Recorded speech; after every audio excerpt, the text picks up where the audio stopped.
Hello everyone, welcome back to my channel Garden a Little, and today I want to show you what's been going on in my garden. As you might know, I do weekly garden tours, and this week is week 14 of my lovely garden tour, and as you can see already, things have been changing. It has been consistently staying hot and dry, so I have to water my garden quite frequently. And if you haven't caught my last video was on fall gardening. I encourage you to check it out. There are some seeds that I planted that are coming up, which is really exciting. So I'm gonna show you around what has been going on in my garden, see what's new, see what's old, and I can't wait to bring you guys along. Let's get into it. Let's start our usual big tomato bed here. I've harvested tons of tomatoes from this bed. It is unbelievable how many tomatoes each plant can produce. And honestly, I have stopped harvesting them as regularly as I should because I just don't have space for them in my house. I don't have a water canner, I don't have a pressure canner, so I'm left with giving them away or eating them fresh. And you know, it's been months since I started eating fresh tomatoes, so it's getting a little tiresome, but I know if I will run out of space for them, I will just freeze them and do a sauce or soup or anything like that in the future. So my big tomato bed did not disappoint. I am so glad I grew all of these tomatoes. I've been giving them away, blessing people with them, so just amazing colors, amazing varieties. Couldn't ask for a better tomato bed. Moving on to my pepper bed here. It is quite an adventure here. Tiny little bell peppers are so sweet, so juicy. I have been snacking on them.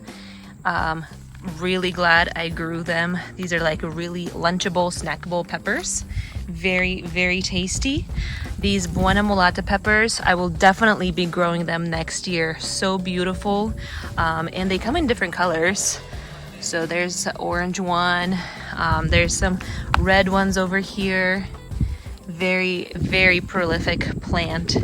Then here I have just regular jalapenos. They have some purple streaks sometimes, just like this, but they taste the same, and couldn't ask for a better jalapeno. My bell peppers are doing wonderful. They're doing really good. I can't wait to make some stuffed bell peppers. I'm sure you noticed right away the biggest change here is that my trellises are empty. Guys, my trellises on both sides are empty. The cucumbers had to go. The cucamelons stopped producing. I cut them off as well. So what did I plant instead of it? Instead of cucumbers on this side, I planted some peas. Some snow peas, and they are already coming up, and I'm very excited about that. I'm excited to have some peas climbing over this trellis just like that. My zinnias are still going strong, and I absolutely love the beauty of flowers. The pollinators have been absolutely loving it. This basil is going strong as well, and these peppers are definitely dying off, stopped producing, but then I recently noticed that this pepper started flowering again. So I'm gonna let them do their thing until I'm sure that they are done. To my strawberry bed, guys, I've been harvesting strawberries. Did not expect that at all. Look at that right here. Look at that beauty. Still got about a day left on this. Just amazing. I am amazed that I still have strawberries producing. This patch right here are June-bearing strawberries, so they won't be producing, but this ever-bearing patch right over here, producing some amazing strawberries.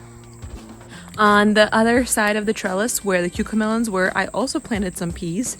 Nothing has come up yet on this side of the trellis, but my zinnias are still doing just fine. The pollinators still love them. I call it my zinnia forest. The hummingbirds are coming, bumblebees, honeybees, all kinds of different things that are coming over here, and it's amazing to see the diversity of life. Then moving on to my cherry tomato bed here. My cherry tomatoes have been doing so good, so prolific.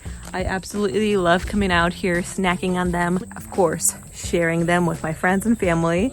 It's been definitely a different kind of blessing, a blessing of sharing, which I didn't really notice a short while ago, but when the abundance hit, I was so glad that I was able to share these beautiful fresh cherry tomatoes. Very snackable, very delicious, very juicy.